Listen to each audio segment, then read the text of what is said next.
More than a decade ago, Steve Chou decided that he wanted to start a business so that he and his wife could spend more time with their kids. What he found out initially was that running a business could be a nonstop workathon, or it could be designed in a family-first style. We're going to hear from him about that in today's episode. Welcome to the Afford Anything podcast, the show that understands that you can afford anything but not everything. Every choice that you make is a trade-off against something else. And that doesn't just apply to your money. That applies to your time, your focus, your energy, your attention, to any limited resource you need to manage. Which opens up two questions. What matters most? And how do you make choices accordingly? My name is Paula Pant. I'm the host of the Afford Anything podcast. And today, we'll be chatting with Steve Chou about how to build a business that's designed towards giving you freedom of time freedom. So if you want to quit your 9-to-5 and start your own company, but you don't want to be working 80 hours in order to not work 40, or if you want to start a side hustle, but it has to be hyper efficient because you don't have a lot of time, you're already working a full-time job. For whatever reason, whether it's a side hustle or a full-time business, if you want an efficiently run, time-friendly business, a lifestyle business that allows you to spend more time with your family or doing the things that you love, then you'll enjoy hearing some of the practical advice that comes from Steve Chou. He runs two businesses, both of which make 7 figures in revenue, and he just wrote his first book called The Family First Entrepreneur. Enjoy. Hi, Steve. Thank you so much for spending this time with us. Oh, man, I'm so happy to be here. Steve, tell us, you had a traditional start in life. You went to Stanford, you became an engineer, you dreamed of living in Palo Alto in a big mansion with a fast car. What shifted for you? I drive a minivan now. No, what shifted for me was when my wife told me that she wanted to quit. And where I live, it's just super expensive. You really can't get by with a single income and still get a good house and a good school district here. You know, I was on board when my wife wanted to quit to stay at home with the kids because when I grew up, my parents weren't around as much. They were first generation immigrants. They worked their butts off so that they could support my brother and I through college. So that's what started it. I mean, sheer panic, really. So we looked for different ways to make money to make up my wife's 6-figure income. And that's when we came upon entrepreneurship. When someone says, oh, I want to quit my job, that is the goal, but there are always multiple paths to get to the goal. Entrepreneurship is one. Living in a tent in Costa Rica is another way to go. The van life thing. Why was it that you selected entrepreneurship specifically? Yeah, I think at the time I was already doing a little bit of arbitrage. So what I was doing was I was going on Craigslist, finding people who were moving out, and I would just buy all their stuff and then just eBay it. And I was doing pretty well with that. I was doing maybe $1,500 a month. And my wife had actually always wanted to start a business. And in my undergrad years, I was a member of this program called the Mayfield Fellows Program, which was an entrepreneurship program where they were kind of grooming you to start the next billion-dollar company. And so we already kind of had it in our blood. So ultimately, we decided to sell handkerchiefs, but we didn't start out with that. We were looking at opening a Kumons. I don't know if you guys know what that is. Yeah, it's that math tutoring center. Exactly, which is right up our alley, right? Because we wanted our kids to go there. We figured, 2 birds with 1 stone. We also looked at like meal prep places because at that time it was big. We even looked at opening a boba shop because we love boba. But handkerchiefs just kind of fell into our lap because when we got married, my wife cries a lot. And we spent all this money on photography and she knew she was going to cry and she wanted to dry her tears with a nice handkerchief. And so we looked all over the place, couldn't find any anywhere except for these factories in China. So we had to buy a couple hundred, use maybe a handful of them, and then just sold the rest on eBay and they sold like hotcakes. Wow. So you stumbled upon this. Essentially what you've just described is the process, kind of accidentally, of testing a handful of different ideas and seeing which one has product validation. Yes, accidentally. I mean, now that's the way I teach it, but at the time we were all over the place. Right. Because you never know what's going to stick. Which is, testing a product validation is kind of just a fancy way of saying throwing a bunch of spaghetti at the wall, like being all over the place. you know? Yes, It's just a more absolutely. formal way of saying that. It's a more educated way of saying it. Yes. Yeah, exactly. Yeah, it's the feel-good way of saying, I don't know. When you decided that you wanted to sell handkerchiefs, how did you go about this process? You know, you never had entrepreneurial experience before. How did you learn where to source these handkerchiefs from, how to brand them, how to determine a price point? Like, there's so many decisions that need to be made. I mean, there was so many lucky things that happened all at the same time in retrospect. Hmm. So first off, on the hankies, we found that vendor because we were kind of desperate to find one for our wedding. And when we Mm, actually started the store, we got back in touch with that same vendor and bought a mm, larger order, right? So that took care of that. In terms of the actual store, you're right. I had no idea how to put the website, but my buddy just happened to have put up a store selling his photography at the time. hmm. And I was like, wow, how did you do that? That looks really complicated. And keep in mind, this is back in 2007. This is like before Amazon, before Shopify, Hmm. all that stuff. And he was like, oh, no, it's easy and it's free. I'm like, what? Free? And so I had him show me how he put up his website. It was actually really easy. Plus, I have a technical background. So none of the tech really scared me, just like the complication of doing it. Like, I didn't want to write something from scratch. But if you look hard enough, there's probably someone who's written something that you need in general. And Right. so I got the website up. That wasn't the hard part. The hard part, obviously, was getting business. We were already on eBay. I had this elaborate plan of bringing people over from eBay Hmm. and saying, hey, don't buy from me. Like, we make a sale and we'd be like, hey, your next purchase, why don't you buy from our store? Here's a coupon. So eBay would be like the lead generator, Yeah, but then we got essentially. suspended because that's illegal. It's against terms of service. Second prong of our attack was I started going on the wedding forums. Hmm. I'd just be like, hey, I'm looking for wedding handkerchiefs and whatnot. Do you know anywhere that I can find them? And then I'd go and help everybody else with their wedding stuff. And then I'd be like, oh, I found some, at this store. And then I guided a lot of people over that way. I thought you were about to say that then you answered your own question under a different username. No, and so this one time I did this. I said, hey, I have a bunch of extras, right? Mm, So if you guys want some, here. I was just trying to prove the concept. So I was like, I have some extras. If you want them, I'll sell them to you really cheap hmm. outside of the store. And so Right. I knew there was demand at that point for these. And yeah, I was heavily on the wedding forums, the not.com wedding channel. Those were my main avenues in the beginning. Wow. And you're describing 2007, 2008, 2009 tactics. If a person were to start today, and I know that you coach a lot of students who are starting today, what are the tactics that work in 2023 that didn't work then or weren't available then? Not much. A lot has changed, but at the same time, not a lot has changed. Hmm. I mean, really, what you're ultimately trying to do is bring people back to your shop over and over and over again until you develop a reputation or a brand. I mean, that's all a brand is, right? So the same things hold true, collecting emails, collecting SMS, which is kind of new, creating Instagram audiences, other social media audiences, and really just content, Hmm. right? Content and advertising. By the way, one of my classmates, I recently had this discussion. One of my classmates is 22 years old and he didn't know what an SMS was. He had never heard the term. Uh-huh. For anyone who's listening to this, that's how old people say text message. Like, I was going to say, I thought that's how new people say text message. one of my friends is writing a book about the history of emojis. Uh, Emojis came from, among other things, from that font Wingdings. mhm. What we quickly discovered as we were editing this book is that all the 22-year-olds in our class had no idea what Wingdings is. And also, it was through that same conversation, no idea what SMS means. Yeah. Here's the thing, like when people start shops, they're always scared about the sales part. They're always scared like whether their product is going to be good enough. What I've just kind of discovered over the years that it's less about the product and it's more about like the emotions that you can stir into someone. I'm not sure if you're familiar with Dr. Squatch. This guy sells soap. They sell men's soap, right? If you're a guy, anyone listening out there and a guy, like we don't care about soap. Like we don't care, whether it smells good. It's not like my wife who has like 20 different products on the shelf. Hmm.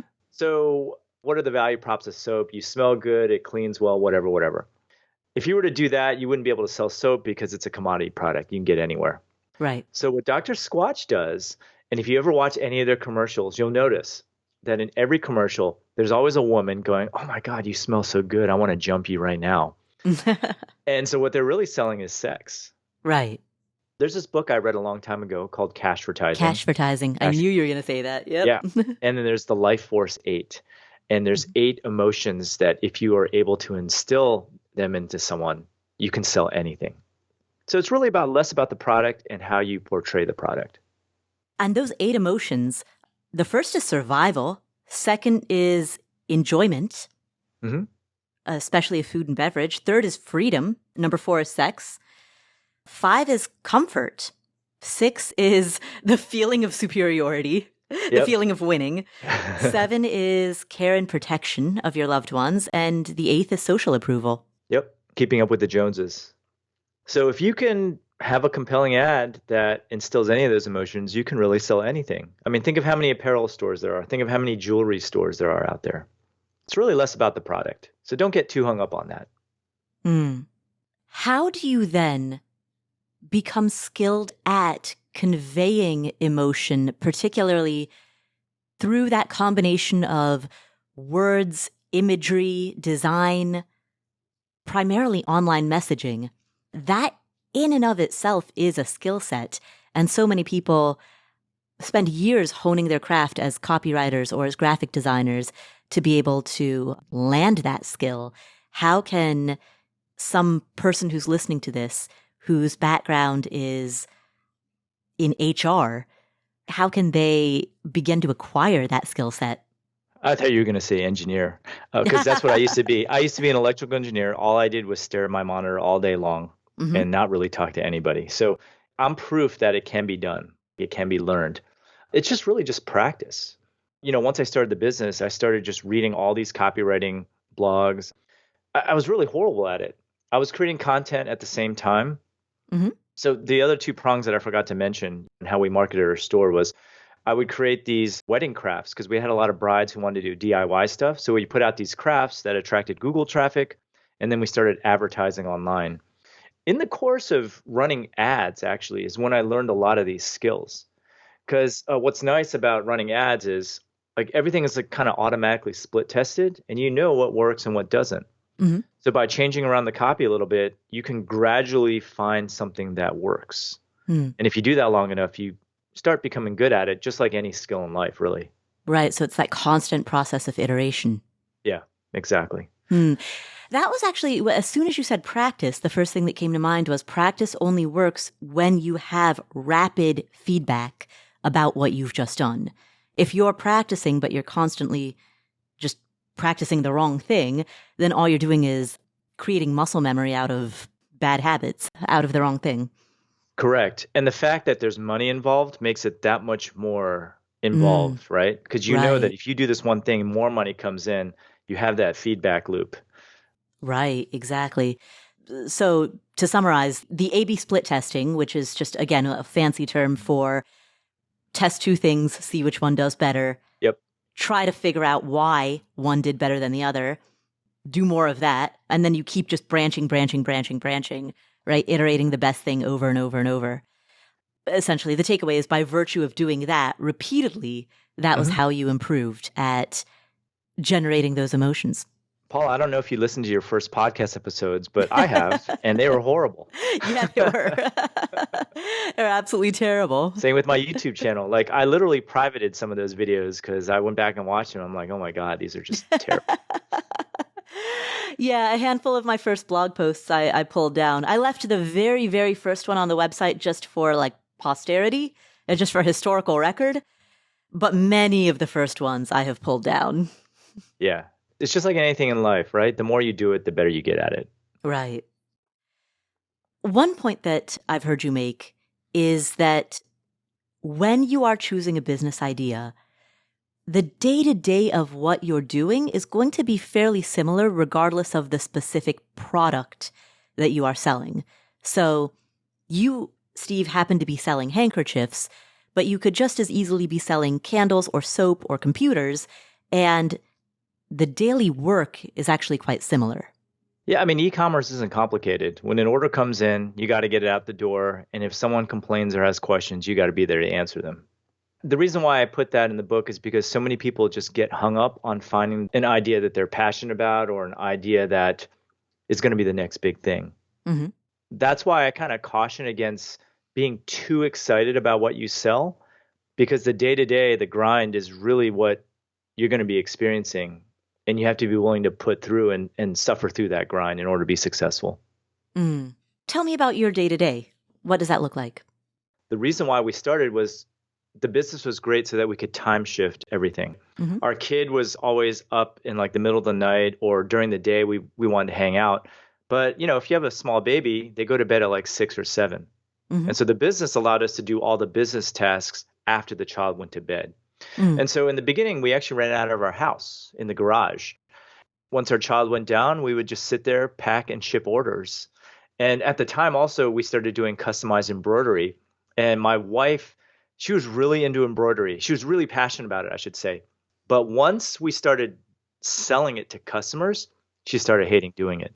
But it was such a profit center for us that I was like, hey, we can't stop doing this. So I started sewing. Uh-huh. So I would go to work for like 8 to 10 hours, and then I would come home, sew for a couple hours, and then go to bed. Wow. That was my schedule. And did you know how to sew prior to doing that? I did not. Do I look like someone who knows how to sew, Paul? You just pick it up. Yeah. Wow. And did you burn out? Is this one of those don't burden your passion by making it feed you? Is this one of those your wife loved to sew and now she doesn't anymore? She hates it now. Oh. Here's the thing about passion. Like it kind of fades. Like I always think about it like being in a new relationship. When you're really into something or a person, like you're all in and it feels great and everything, but then that eventually fades, Mm-hmm. right? That excitement. And it's the same thing about your passions. So it's better if you choose something where it's like rock solid, you're really knowledgeable about something, because something funny happens when you start charging someone for it. It no Mm. longer becomes fun. Like I'm really into designing websites and whatnot. I would never do it for pay because that would instantly suck out all the joy from it. Right. Turns it into an obligation. Yeah. And so rather than chase passion, what you advocate is following your curiosity. What does that mean? Curiosity and what you're good at. So I just thinking back to when I was a kid and I used to just do things for the hell of it, right? Mhm. Because I wanted to do it, not because there was some necessary monetary aspect to it. Let's take this book. This is the perfect example. This book that I just wrote, The Family First Entrepreneur, has been on my bucket list for a long time. We know it's a lot of work, and I was always very curious what the process was like. Mm. And that's what kept me going because it took me 3 years to write it. And the only way you're going to be able to get through those years of the grind is if you're really into it or if you want to enjoy the process of doing it. How do you know if you'll like the process if you haven't tried it yet? Because often the idea, for example, of writing a book is very different than the reality of writing a book. See, this is kind of like the way I was brought up. I was brought up to kind of get used to the grind, or my parents instilled in me like the grind is like regular life. Mm. So, for example, I was studying the SATs in 4th grade, and while all my friends were out playing, I was sitting there studying, right? And I just kind of got used to that. And so my parents kind of brought me up to just realize that everything you see on Instagram is pretty much false. Mm-hmm. Instagram, you see everyone's highlight reels. They don't see you grinding away in the background. And my parents just taught me that grinding away in the background is normal. So I was really curious about the book. So I knew that if I were to start it, I was committed to it. And once I commit to something, I always follow through in general. Once you commit to doing something and you kind of know enough about it, like I didn't just say, hey, okay, I'm going to write a book. I talked to a bunch of authors. I talked to a bunch of book launch coaches. I talked to the publishers, and I just kind of knew what I was getting into before I started. Mm. Book launch coach is a perfect example of one of those forms of lifestyle business, one of those forms of self-employment, where if you no longer want to clock into your 9-to-5 job, assuming that you have experience in launching books or in launching any product, that's an interesting side hustle / career. Well, what's interesting is I was playing Super Mario Kart with my buddies the other day, Mm-hmm. and I'm not good at that game, and they were just talking so much trash, and I hate losing. Uh-huh. So I actually looked up Super Mario Kart coaches. Really? Yes, and Does there it are exist? coaches. Yes. So any more trash talking, I might hire one of these guys and start kicking butt. But Wow. yes, there's a coach for everything. Okay, so to everyone who is listening to this podcast right now, who is great at Super Mario Kart, reach out to Steve. Shoot your shot. Send your best pitch. You've got this chapter in your book about how to make your first $1,000, and you list a handful of small business ideas. And one of them I noticed was apocalypse consultant. Yes. I was just brainstorming ideas because people are often like, hey, I'm not creative. I can't think of anything. One Mm. exercise in that book that I did was, I just thought of random things that we needed in our lives.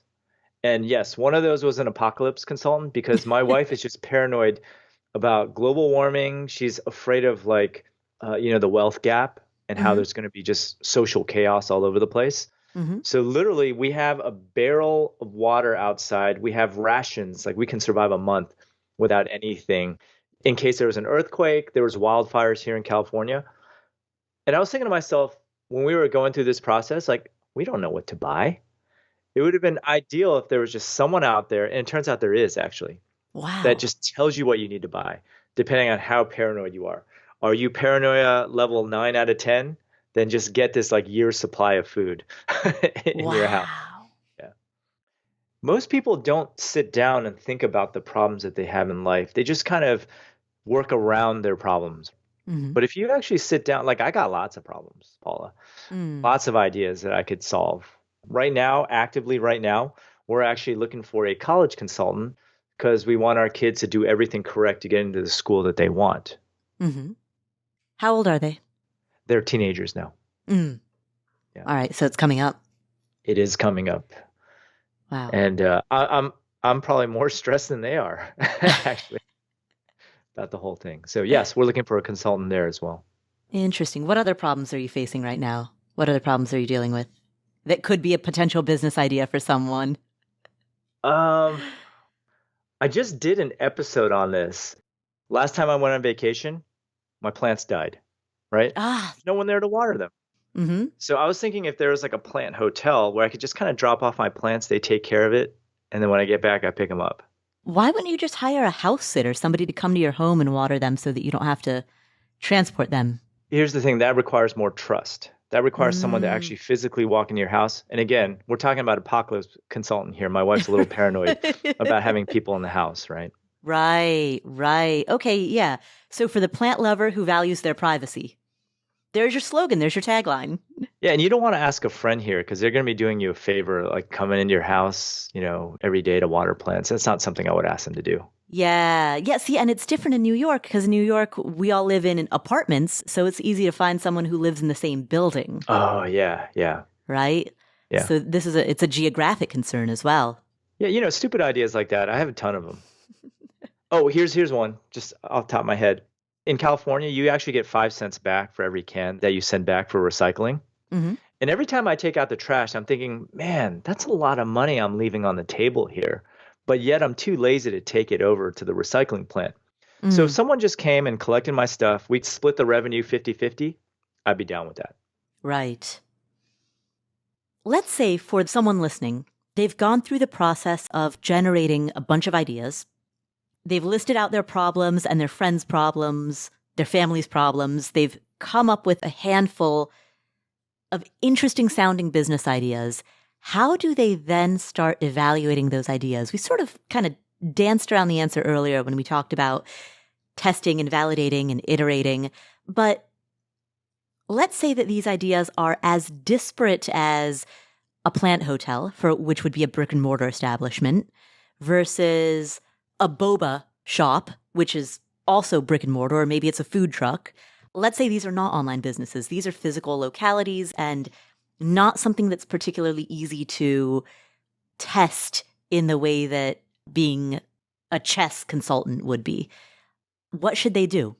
So if we want to do the plant hotel idea and you wanted to test that, first place I would go to right now are moms groups. My wife Mm, belongs to all these moms groups on Facebook, and they talk about all sorts of stuff, and they share these ideas. Like, there's no such thing as a dad's group for some reason, but these moms groups are kicking. So I would go in there and say, hey, don't you hate it when like your plants die while you're away and you don't want to ask your friends or whatnot? Chances are there's gonna be like, oh yeah, I have that problem too. I'm like, hey, I was thinking about starting this plant hotel idea. Tell you what, if you guys are willing, let's give it a try. Do you think this has legs and whatnot? And just try it and see if there's any demand. And if there is, I would just clear out an area of my garage and put up, lights and make it an environment, like maybe a little greenhouse, mini Hmm. greenhouse or something like that, and just test the idea, really. And if it has legs, eventually you'll grow out of your garage, just like our e-commerce store grew out of our garage, and you just kind of take it baby steps that way. Hmm.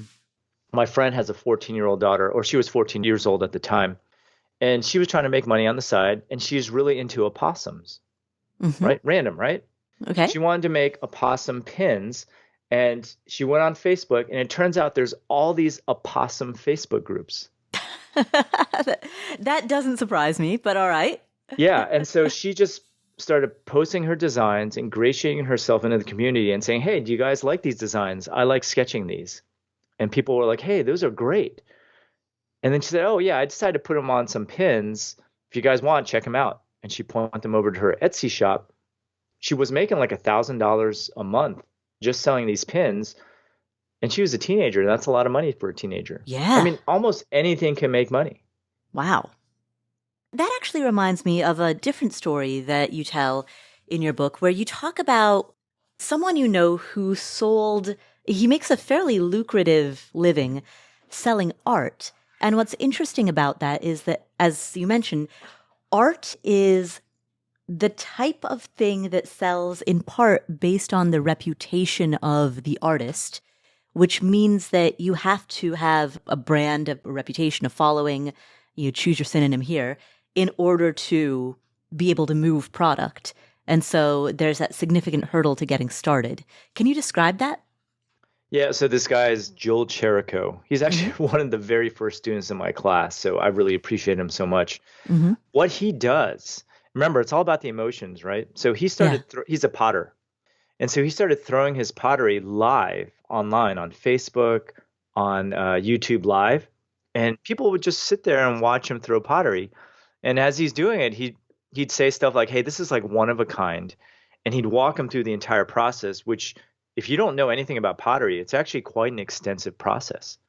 And just through watching him throw the pottery, knowing that every piece is unique and how much time and effort that he puts into every piece allows him to charge premium pricing.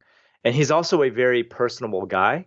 So the people watching him actually started liking him as a person, liking his story. They started knowing everything about him, and they really wanted to support him. And that is how he's able to charge, like $500 for a mug. I actually have a couple on my shelf right now. Wow. It's all about how people feel about you and your products that determine the price. Yeah, the show your work model, that is often, the same reason that everything from a chocolate factory to the Coors beer plant, the reason that they have those factory tours is because people appreciate the product so much more when they've taken the factory tour, when they've seen how the product is made. Yeah. A lot of times it's about the person behind the product or the brand behind the product and not necessarily the product itself in a lot of cases. So, what do you do for the people who are listening? What do you do if you have no personality? Right? If you are shy, if you don't come across well on camera, if you have a lot of social anxiety about putting yourself on YouTube or on social media generally. It doesn't need to be video. I mean, if you're shy, you can just start writing. I mean, that was incidentally one of the reasons why I started my blog before the YouTube channel, before the podcast. I had to get the courage to do those things.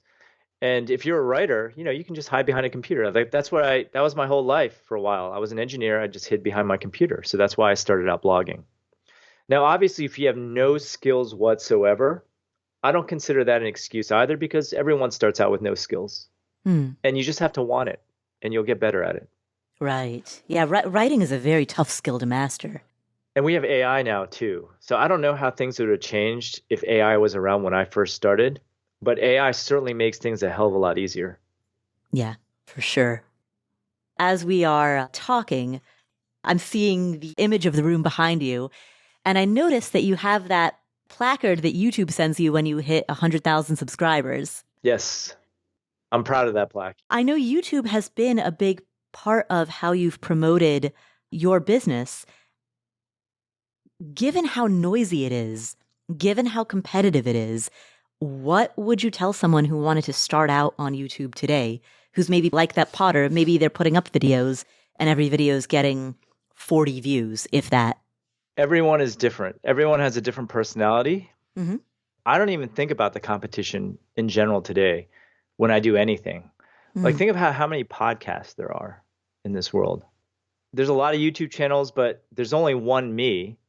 There's only one person like me that presents material like I do. I'm the only one with the experiences that I have.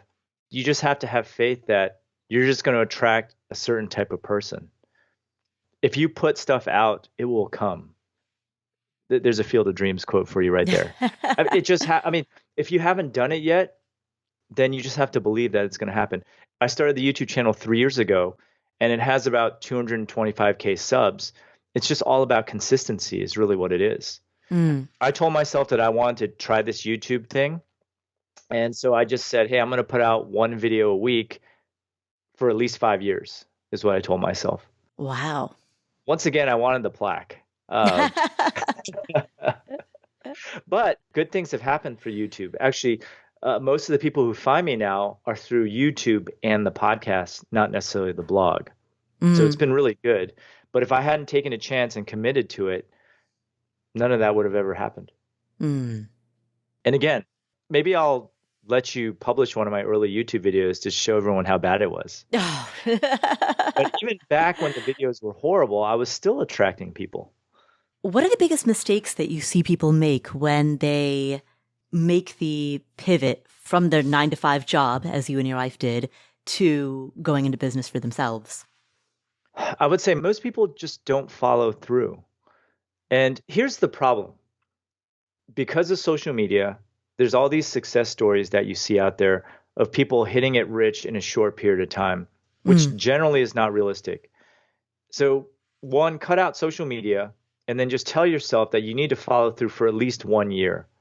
Because if you have the expectation of riches within a short period of time, once that period elapses, you're probably going to give up. So you have to set your time frame longer. Like for me, I don't start anything unless I'm willing to follow through with it for at least 3 to 5 years. That's my time frame because that's how long it really takes. Right. Don't listen to the success stories out there. Oftentimes they're actually fake. I've been running my podcast for almost a decade now, actually. One thing that I've noticed when I interview these really successful people is that they're really successful in business, but as soon as you hit the stop button, you start having a real conversation. A lot of times these people are miserable. They're really stressed out, burnt out, and that sort of thing. So what you see online is not necessarily representative of what's actually happening in real life. Right. So I'll tell you the true story after we hit stop here, Paula. And what do you think is the source of that stress or that burnout? I think we just get greedy. I mean, I had a similar experience. Once we saw success with our e-commerce store selling handkerchiefs, all of a sudden I developed what I call like this fever. All of a sudden I wanted to make more money, even though I'm really cheap. We don't spend much money at all. We were making way more than we spend. But all of a sudden I was moving these goalposts. Like we'd hit our goal and then be like, okay, let's make 50% next year. And we just kind of burn ourselves hitting these artificial goals that didn't matter. You have to know what you need and what makes you happy in life. Because unless you know what makes you happy, you're just going to start doing everything. Right. And so for me, obviously, as the title of the book, family is my everything. Like I know how much I spend every year. And what we do is we pay ourselves that money. And then all of a sudden, everything else is gravy. And psychologically, that makes me feel just good about how much we earn. I used to play club volleyball. It was a traveling team. And my parents weren't able to travel with me because they had to work. But I remember on the sidelines, especially when I was playing well, I would look over and I'd see my friends' parents, but my parents weren't there. And I still have these memories ingrained in my head. And so today, I try to hit every single one of my kids' games. I try to hit all their activities to just kind of make up for what I didn't have growing up. Your kids are teenagers. Do you have any thoughts about how your life will change when they move out? Yes. It's always been on my bucket list to start a SaaS business Hmm. or a software company. And so once they're out in school and I have more free time, then I'm probably going to start something.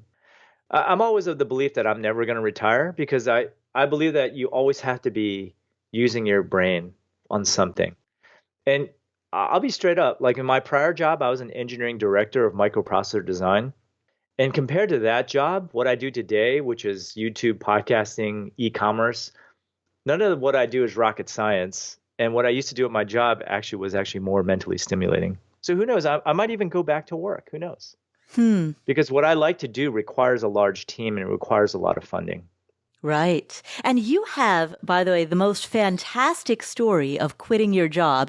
It sounded like a script straight out of Office Space. Will you tell that story? Yeah. So once we started making like 8 to 10x what I was making at work, I was like, hey, this isn't really making sense for me to spend 5 days here every week. And so I asked my boss, hey, can I drop down to 4 days? And he was like, oh, yeah, no problem, no problem. And then a month would pass by. I was like, can I drop down to 3 days? And he was like, yeah, sure. Yeah, we can probably get by 3 days. And then it dropped down to two. And then it dropped down to one. And that was like the ideal situation. One day out of the week, I'd go and I'd hang out with my buddies. I was kind of like an insurance policy because I was one of three main designers of the entire product that was making the bulk of the revenue for the company. So Mm. I had the power to do this, and I was basically the insurance plan, and I'd sit in on meetings. And then one day, my big boss left, and then a new guy came in, and he pulled me into his office, and he said, "Hey, Steve, I noticed you're only here one day out of the week. What exactly do you do?" And at that point, I didn't care, so I was just like, "I'm going to be straight up with you. I don't do anything here. I am here as the insurance policy in case anything breaks." And at that point, he was like, all right, well, that's not good. And then that's when I left. I love that answer. Yeah. I'm going to be straight up with you. I don't do anything here. Well, here's the funny thing is I didn't start getting promoted until I stopped caring. Because in the meetings, I was always brought up to just work hard and people would notice you. And once I stopped caring about getting fired or whatnot, I used to start speaking my mind. I remember this one meeting where the boss was presenting something and I was like, that's not going to work. I don't think that's a good idea at all. Right. Hmm. And everyone else was like, oh my God, what, you're embarrassing him, in front of everybody. I'm like, well, I'm just telling you, I don't think it's going to work. You should Hmm. probably consider doing it this way. And the more I spoke up, the more I started getting promoted. So to this day, I'm always like, hey, if you want something, you got to ask for it.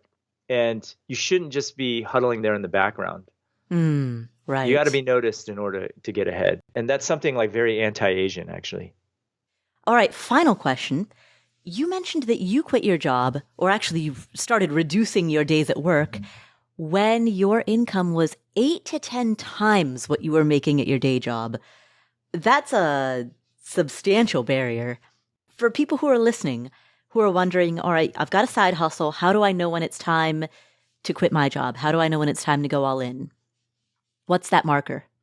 It depends how you feel about your job. Mm. I actually loved my job. I was working with people much smarter than I was, and I actually liked going in. I didn't like physically going in. I liked working with them. Hmm. So that's why it took me so long to quit. If you're in the opposite situation where you just want to get out of there or need to get out of there, I would probably consider quitting as soon as you start making enough to get by, really. Because once you have that extra free time, you can focus on your business, and I'm willing to bet that you'll be able to grow it a lot faster if you focus on it. Right. Well, thank you so much, Steve. Where can people find you if they want to know more? Yeah, so you can find the book over at thefamilyfirstentrepreneur.com. I've included a bunch of incredible bonuses. I'm including a 3-day workshop on how to get started in e-commerce, a 2-day workshop on how to get started with blogging, podcasting, and YouTube. And starting in June 22nd, I'm actually doing a live 6-week, what I call Family First Challenge, where I will personally help you find your next side hustle. You can Wow. also find me over at mywifequitherjob.com. I offer a free 6-day mini course there as well. How do you scale personally helping each individual find a side hustle? That's done in a group. I'm going to go live and just kind of answer questions live. It works really well. Oh, wow. And it scales at the same time, right? Yeah. Wow. Excellent. Well, thank you so much. Thank you so much for having me, Paul. It's been a long time. Thank you, Steve. What are the key takeaways that we got from this conversation? Here are 3. Number 1, if you are thinking about starting a side hustle or starting a business and you are worried that your product idea might not be quote unquote good enough, remember that much of what you're offering is not just the product itself, but also the emotional reassurance that a person is looking for through the product or the service that you offer. In fact, Steve Chou talked about 8 major emotions that play a huge role in our purchasing decisions. There's the life force 8, 8 emotions that if you are able to instill them into someone, you can sell anything. So it's really less about the product and how you portray the product. And those 8 emotions, the first is survival. Second is enjoyment, especially of food and beverage. Third is freedom. Number 4 is sex. 5 is comfort. 6 is the feeling of superiority, the feeling of winning. 7 is care and protection of your loved ones. And the 8th is social approval. Yep. Keeping up with the Joneses. So if you can have a compelling ad that instills any of those emotions, you can really sell anything. I mean, think of how many apparel stores there are. Think of how many jewelry stores there are out there. It's really less about the product. So don't get too hung up on that. And so that's the first takeaway. Don't be scared of the sales part. Don't be scared of the marketing part. Remember, the product or the service that you offer carries many layers of value. And over time, you'll learn what that is. You'll learn how it connects with people and how to express that. So that's key takeaway number 1. Key takeaway number 2. People often talk about pursuing their passions, but passion can fade. What you want to do, rather than follow your passion, is follow your curiosity. Because following your curiosity is sustainable. There's always more that you can be curious about.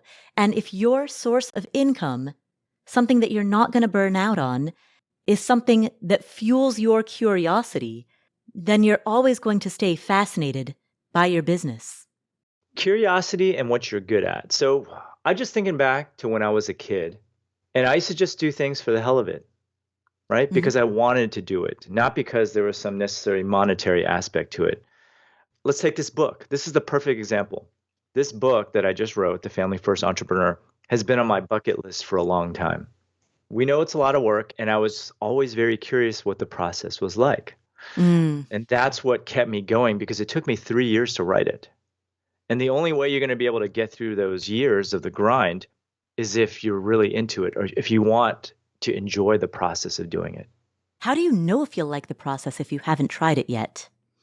Because often the idea, for example, of writing a book is very different than the reality of writing a book. See, this is kind of like the way I was brought up. I was brought up to kind of get used to the grind, or my parents instilled in me like the grind is like regular life.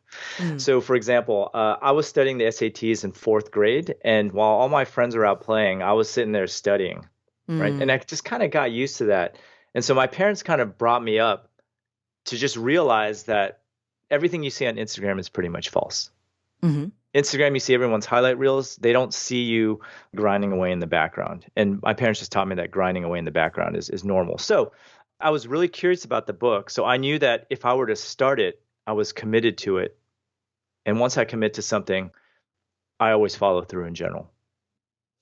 You know, once you commit to doing something and you kind of know enough about it, like I didn't just say, hey, okay, I'm going to write a book.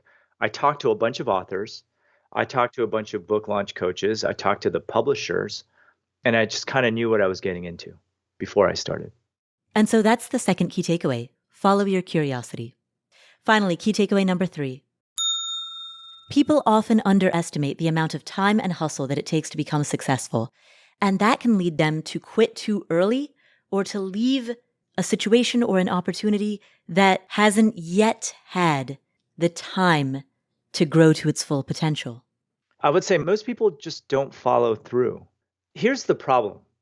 Because of social media, there's all these success stories that you see out there of people hitting it rich in a short period of time, which generally is not realistic. So, one, cut out social media and then just tell yourself that you need to follow through for at least 1 year. Because if you have the expectation of riches within a short period of time, once that period elapses, you're probably going to give up. So you have to set your time frame longer. Like for me, I don't start anything unless I'm willing to follow through with it for at least 3 to 5 years. That's my time frame because that's how long it really takes. Right. Don't listen to the success stories out there. Oftentimes they're actually fake. I've been running my podcast for almost a decade now, actually. One thing that I've noticed when I interview these really successful people is that they're really successful in business, but as soon as you hit the stop button, you start having a real conversation. A lot of times these people are miserable. They're really stressed out, burnt out, and that sort of thing. So what you see online is not necessarily representative of what's actually happening in real life. Those are 3 key takeaways from this conversation with Steve Chou, the author of The Family First Entrepreneur. Thank you so much for tuning in. I hope you enjoyed today's episode. If you did, and you want to support this show as well as support the mission of teaching entrepreneurship, income empowerment, and financial stability, then please share this episode or any of your favorite episodes with a friend or family member. You can share any episode through your favorite podcast playing app. While you're in that app, please make sure that you're subscribed to this show and please leave us a review. There have been some fantastic reviews recently about a disagreement that Joe and I had on a recent episode. Thank you to everyone who left those reviews. And please, if you haven't done so, share your thoughts, leave us a review, let us know, and let the world know what you think of this show. Thank you again. Thank you so much for tuning in. My name is Paula Pant. This is the Afford Anything podcast, and I will catch you in the next episode.